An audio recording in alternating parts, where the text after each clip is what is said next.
Assalamualaikum warahmatullahi wabarakatuh. Eh, Materi berikutnya berkaitan dengan penyelesaian program linear dengan menggunakan grafik. Ketika kita akan menyelesaikan model program linear dengan grafik, pastikan bahwa model program linear tadi hanya mempunyai dua variabel. Kalau lebih, pasti tidak bisa. Masalahnya, kita tidak bisa menggambar model tersebut menjadi grafik atau gambar. Memang ketika tiga variabel mungkin digambar, tapi itu susah karena ketika tiga variabel bentuknya adalah bukan garis tapi dia ada luasan.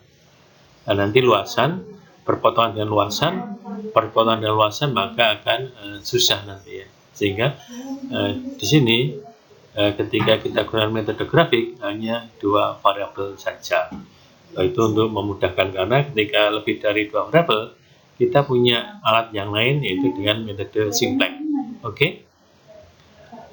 Nah, misalnya saja pabrik cat PT Edi Penny dia akan memproduksi cat interior dan eksterior. Oke. Ada bahan A dan tersedia 6 ton per hari. Sedangkan bahan B tersedia 8 ton per harinya. Ini adalah gambarannya dari persediaan maupun kebutuhannya. Kita lihat di tabel itu bahwa bahan A itu tersedia 6 ton dalam hal ini, bahan B 8 ton, kemudian cat eksterior itu membutuhkan 1 ton bahan A dan 2 ton bahan B, dan harganya per tonnya adalah $3.000. Sedangkan yang cat interior dia membutuhkan 2 ton bahan A dan 1 ton bahan B, dan harganya adalah $2.000 per tonnya. Oke. Nah, ini nanti akan kita buat modelnya, model program linearnya. Oke.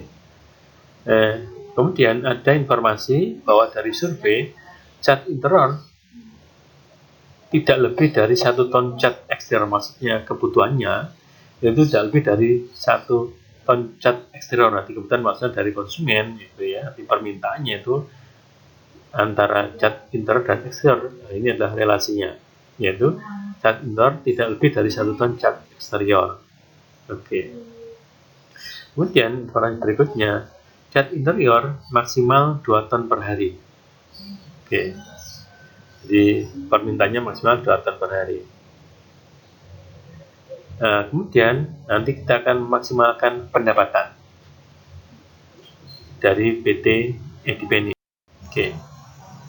Nah, kemudian kita akan buat modelnya. Anda lihat tadi kita akan memaksimalkan pendapatan, dan kita dapat harganya tadi eksterior dalam ini X itu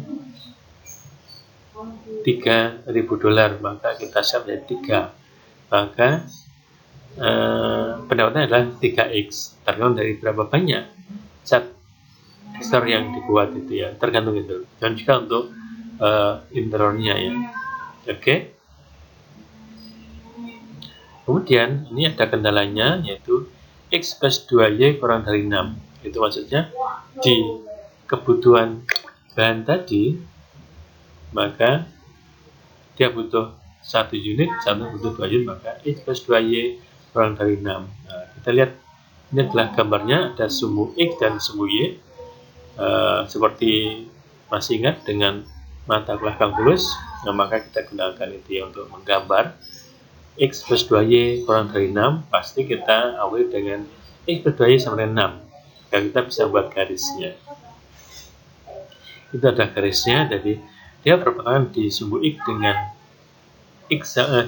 X sama dengan 6 dan Y-nya pasti 0, dan di sumbu Y dia sama dengan 3, Y-nya dan X-nya dalam ini adalah 0. Nah, kita punya garis itu. Kendala yang kedua adalah 2X plus Y kurang dari sama dengan 8. Ini adalah garisnya.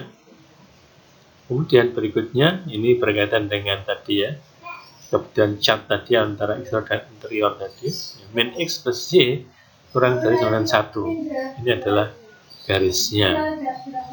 Kemudian berikutnya Y kurang dari ya di maksimal tadi ya, kurang dari sama dengan 2. Maka ini adalah garisnya. Oke.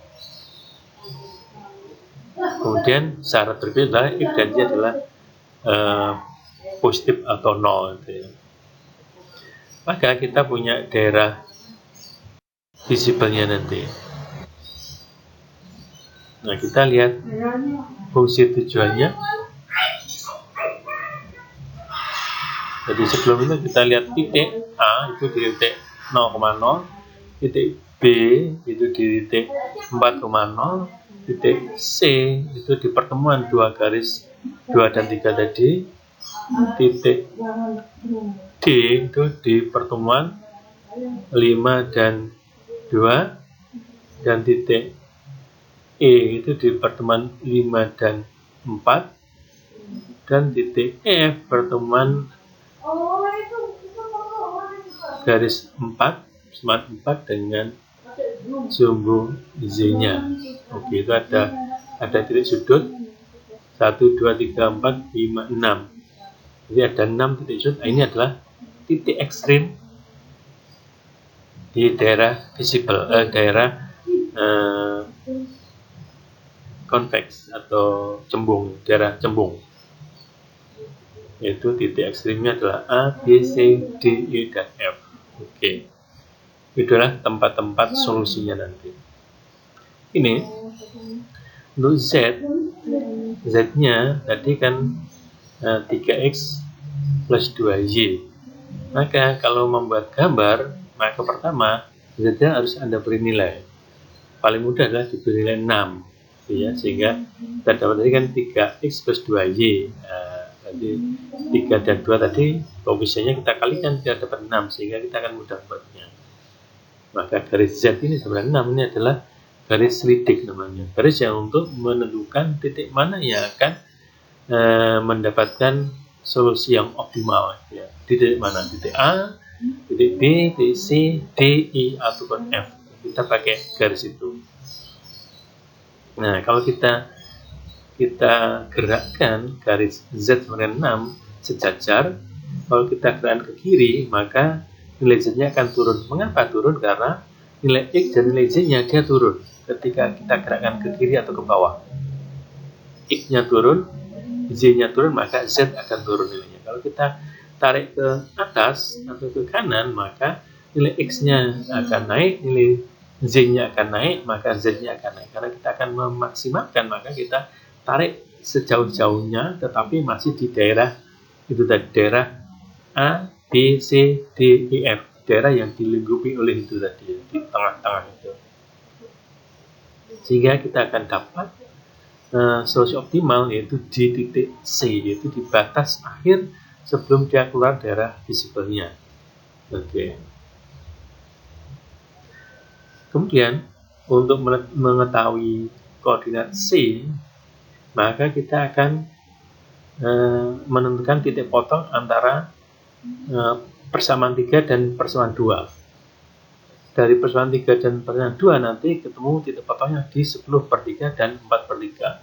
Nah, titik ini, titik C ini dengan koordinat 10/3 dan 4/3 adalah solusi yang optimal.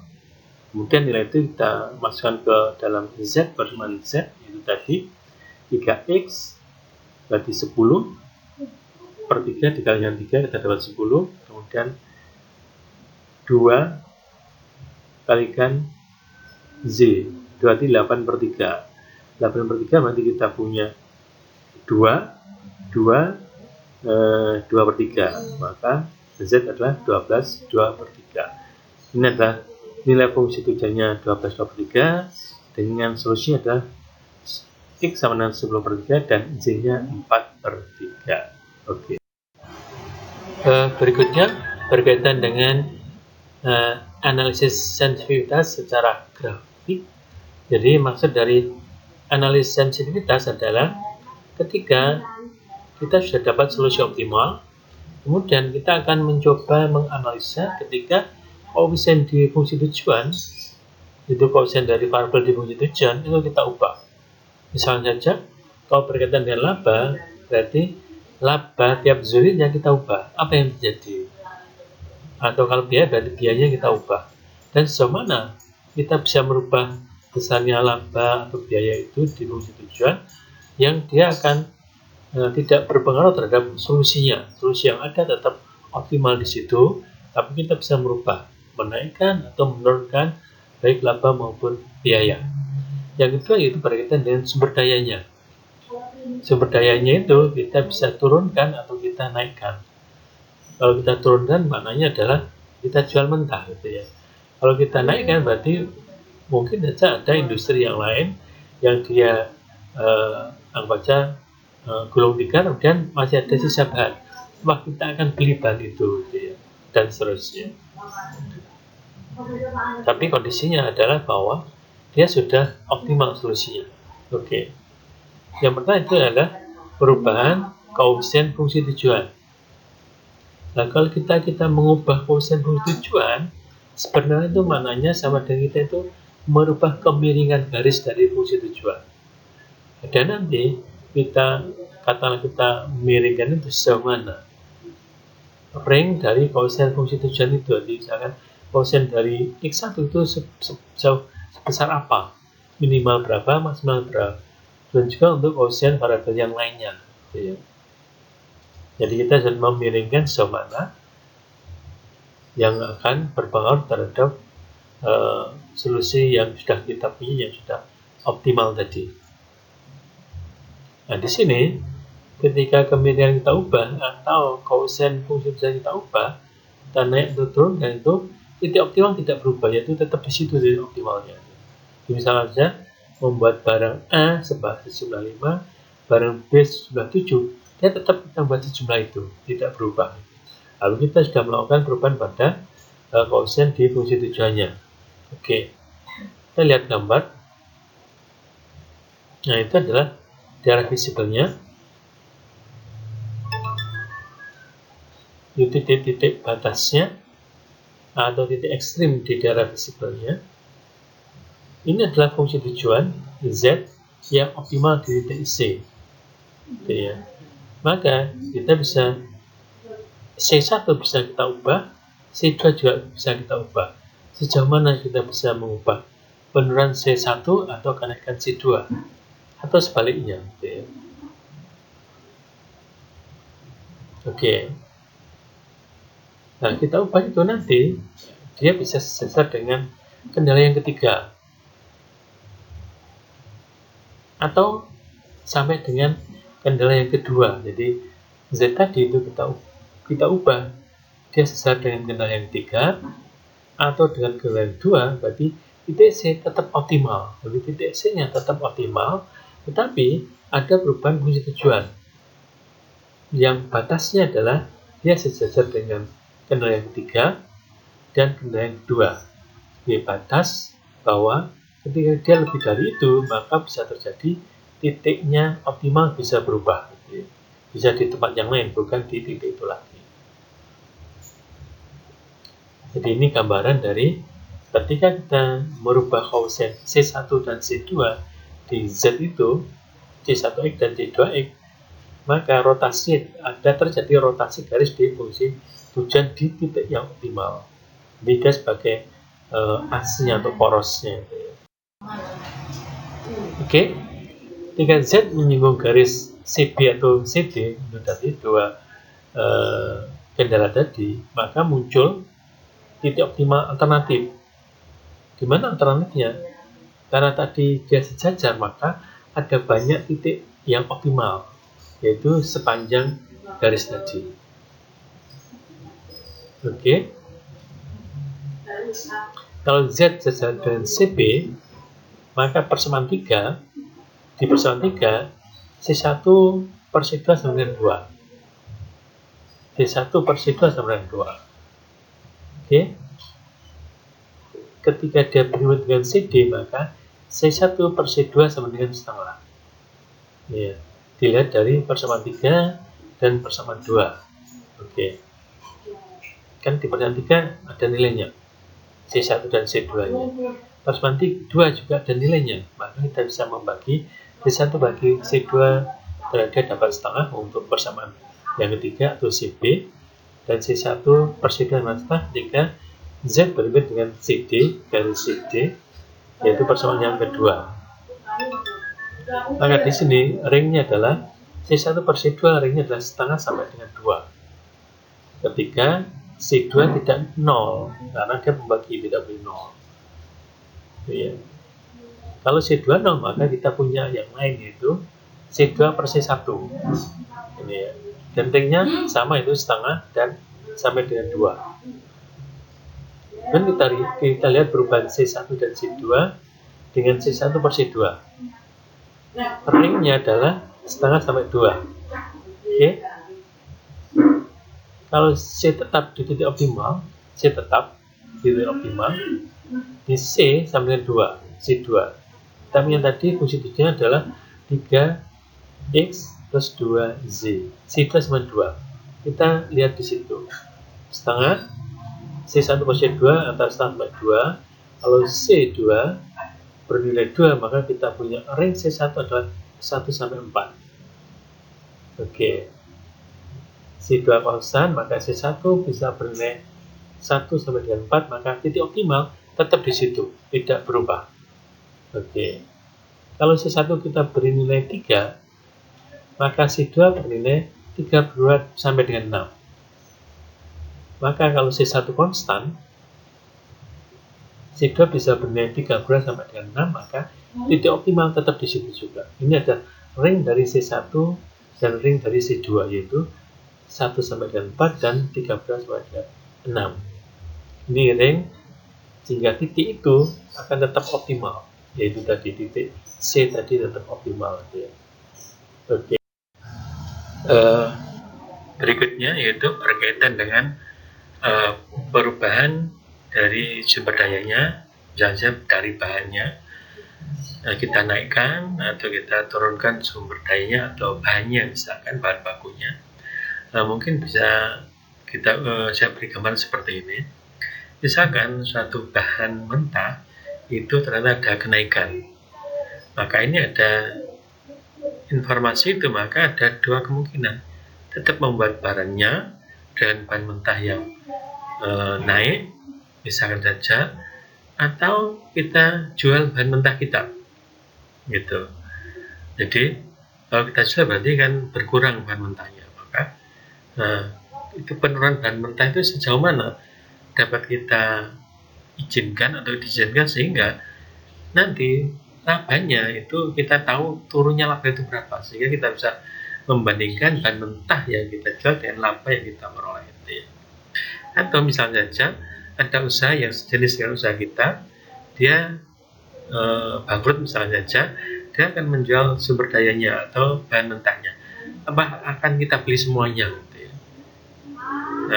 Dan tujuannya di sini adalah kita beli sejumlah berapa sehingga kita tahu kenaikan laba kita ketika kita membeli sumber daya tadi. Bahan mentah kita beli, maka kita akan punya batasan pembuatan dari barang kita, maka kita tahu berapa laba yang kita dapatkan dengan kita membeli bahan mentah tadi dari industri jenis kita misalkan saja. Oke. Jadi kita akan menggunakan ring sumber daya.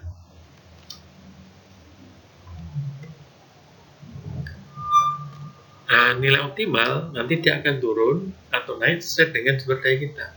Kita turunkan sumber dayanya, maka dia akan turun. Kita naikkan, maka dia akan naik, itu ya, tergantung dari itu. Dan lajunya adalah konstan, jadi kita tahu, dan konstan. Kita naikkan 2 ton, kalau 1 tonnya itu $1.000 saja, maka 2 ton dia $2.000.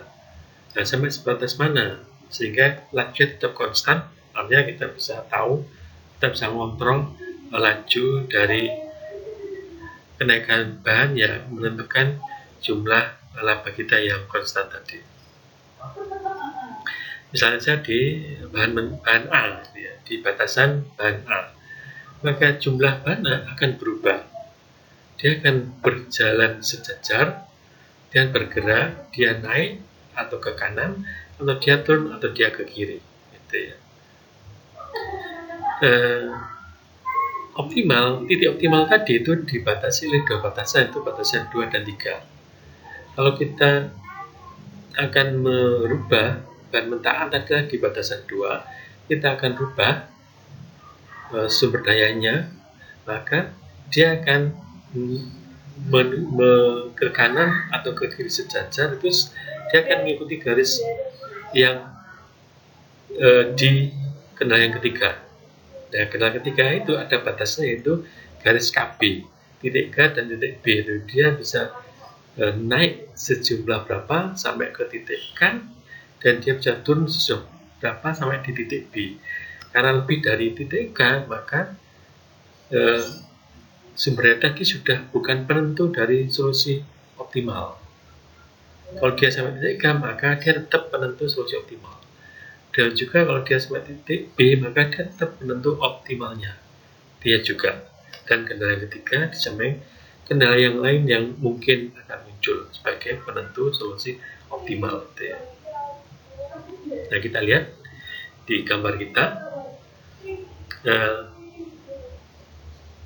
Ini adalah daerah visible-nya. Ini adalah bahan mentah A, itu 6 ton. Maka di titik kita bisa naikkan di titik sampai titik K, yaitu sampai dengan 7 ton bahan mentah A. Karena kalau kita naikkan sampai K, maka dia tetap penentu solusi optimal, yaitu 2 bersama 2 bersama 3 dan bersama yang kelima. Gitu ya. Atau bisa juga kita turunkan sampai di titik B. Maka kalau di titik B, yang penentu optimalnya adalah berat 2 dan 3 saja. Gitu ya. Dia cuma dibatasi itu. Jadi kalau bahan A itu kita naikkan lebih dari 7, ya kita nggak tahu laju perubahan dari Z-nya. Dan juga ketika kita turunkan lebih dari B, maka Z-nya naiknya tidak jelas, tidak konstan. Maka kita tidak bisa mengontrol berapa yang kita dapatkan itu ya. Ya, sehingga ini diperlukan karena itu. Oke, jadi dia akan sampai titik K dan sampai titik B, yaitu di X sama dengan 7 dan X sama dengan 4 gitu ya. Oke. Selanjutnya, bahan naik di atas K sampai ke atas sampai K dan turun sampai B, itu maksudnya seperti itu. Maka dari sel tidak terpengaruh, masih dua kendala itu penentu solusi optimalnya. Maka kita akan dapat ring dari bahan mentah A. Ring dari bahan mentah A adalah sampai titik B dia adalah 4 sesuai dengan persamaannya karena Z-nya 0 kan. Dan sampai di titik K dia 97 itu ya, Y-nya 2 itu ya.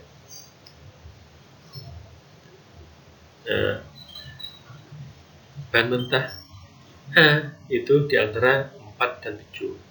Ini kita kaitkan dengan Z-nya nanti ya. Jadi proporsional konstan antara jumlah A dan nilai Z yang optimal. Di titik B, Z-nya sama dengan 12. Gitu ya. Titik B, maka Z-nya sama dengan 12. Dan dia adalah tidak optimal. Di titik K, Z-nya adalah 13. Ya, kita lihat selisihnya. Maka Z itu adalah 13 min 12, kita punya $1.000. Kemudian selisih bahan mentahnya adalah 7 min 4 dari 3 ini sepertiga, maka kita dapat ini adalah $1.300 per ton bahan A. Maksudnya adalah bahwa ketika bahan A kita naikkan 1 ton, maka laba adalah $1.300. Kalau kita turunkan 1 ton, maka laba akan turun $1.300. Jadi dia memang kelihatan hasilnya. Maka ini disebut dengan satu price ini ya. Z ini biasanya disebut dengan satu price atau harga bayangan. Ya, ini nilai per unit bahan A gitu ya. Itu di naik turunnya Z adalah sepertiga tadi. Nah, ini syaratnya adalah bahwa bahan mentah A turun sampai 4 saja dan naik sampai 7 saja. Lebih dari itu tidak bisa kita dapatkan sepertiga tadi.